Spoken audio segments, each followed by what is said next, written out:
All right, welcome back, everyone. Sorry for missing an upload last week. I don't really have a goal for weekly uploads, but if I have a race recorded, I try to make something out of it.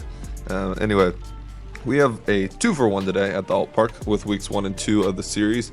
This course is probably one of the most difficult that I've raced. It's about a kilometer around with 50 feet of elevation in a lap, and my category is going for 20 laps. That is a little over 12 miles, and that paired with 1,000 feet of elevation makes it quite rough in the criterium format.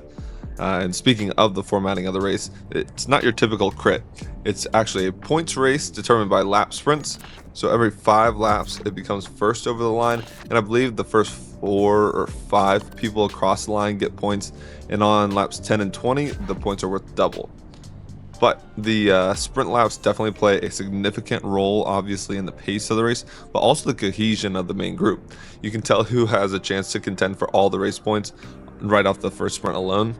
And I'll just say I was definitely not on the top side of the group. We'll work through the first race fairly fast as I get dropped super early in the race. As I was talking about the sprint laps and how they really test someone's fitness, it did just that for me. Everyone slows the pace on the 4th lap leading up to the sprint because obviously no one wants to put in any extra effort to maintain the pace. But being in front of the pack isn't worth any points until you cross the line. So as everyone is holding off, the comfort that you feel is sort of increasing. You're good with your position and you sort of just drop your guard. And being complacent is not what you want in a race. You want to always be ready for the move and keep your head in the mindset. But regardless of that, if you have a thought process or a game plan, it doesn't really matter if you don't have the fitness. And that is exactly where I was. The big guy in the back just trying to hang on for dear life as the front group peels away. And you can watch it right after the downhill. Watch them all go flying away.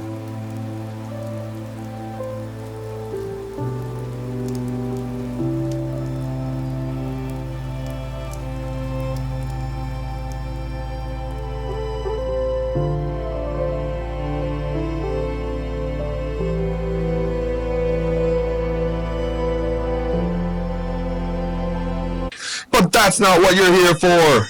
Time for some real racing.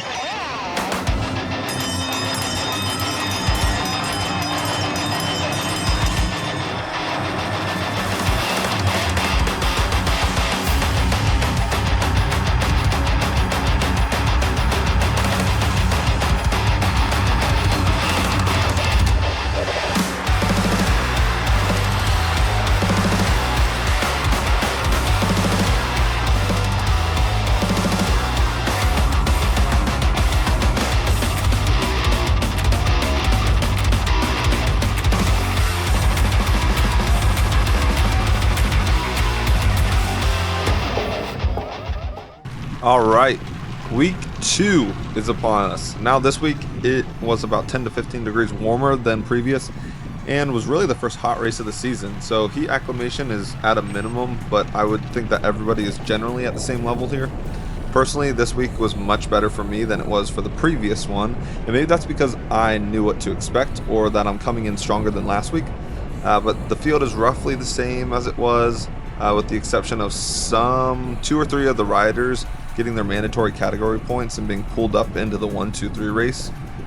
I start off in the back of the group again because my goal here is not to contend for points, but to stick with the group instead.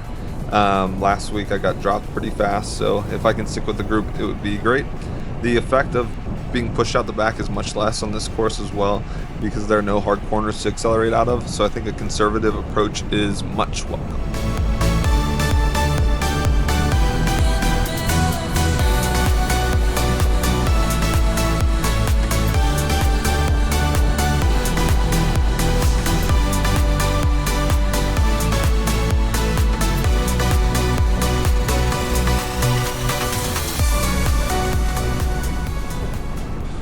We're ending the first sprint lap here, and this is where I'd lost it the week before.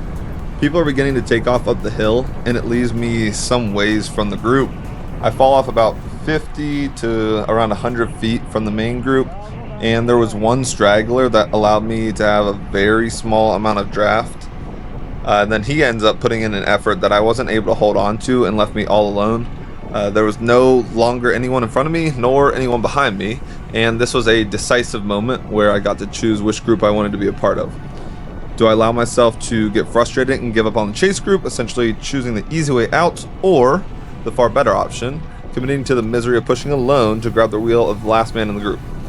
Obviously, I choose the latter, and I decide I'm going to keep on pushing.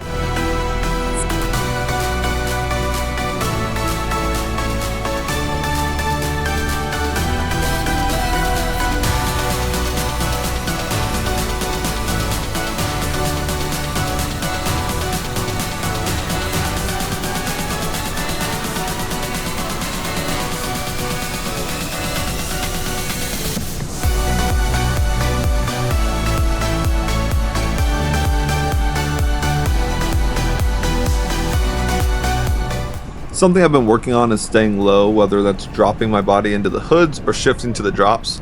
In week 1, I wasn't very comfortable working through the peloton in the drops. Felt like I didn't have easy access to my brakes, and that was because I didn't. My brake levers were pretty far away, so I brought them in closer this week and felt way more comfortable being in an aero position in the drops. I think that was one of the reasons I was able to maintain that chase that I had. I'm fighting way less wind than previously, and after about 4.5 minutes of a solo pursuit, I finally make it back to the group.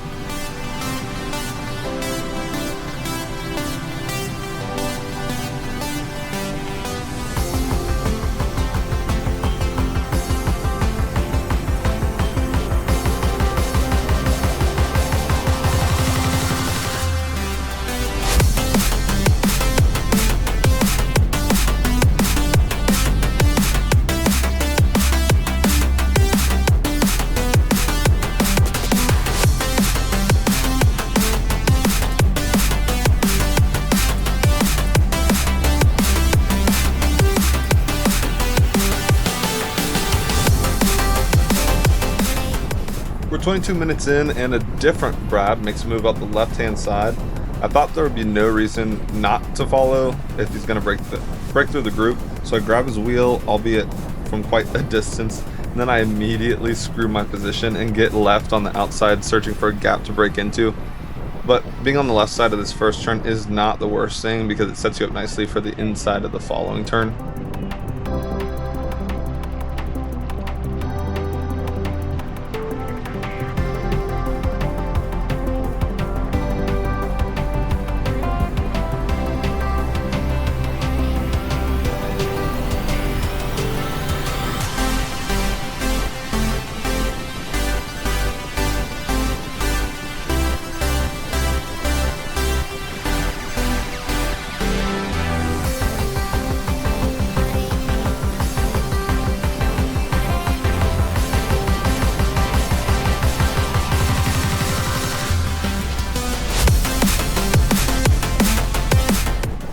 And the peloton groups together for the last time as we're coming into the bell lap. The sprint point race format is pretty unique because you can see your average pace increase and then subsequently decrease based on the type of lap you're on. And it also calls for a completely different approach from your typical crit. You need to be willing to join the group sprint each lap and just trust that either you have enough stamina to continue the increased speed, or hope that the pack decides to slow to a recovery speed. And the 4-5 race is pretty tame, that the pace will always slow after a sprint lap, but in this week's 1-2-3 race, it was like a field of more than 40 people, and there was an attack and a break after the first sprint lap. I think it stuck for the remainder of the race, but I didn't stay the whole time, so I'm not completely sure. Anyway, in this 4-5 bell lap, I will let the remainder of it play out.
Well,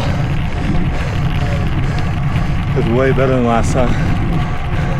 I sat on the back for most of the time, but was able to stick with the group.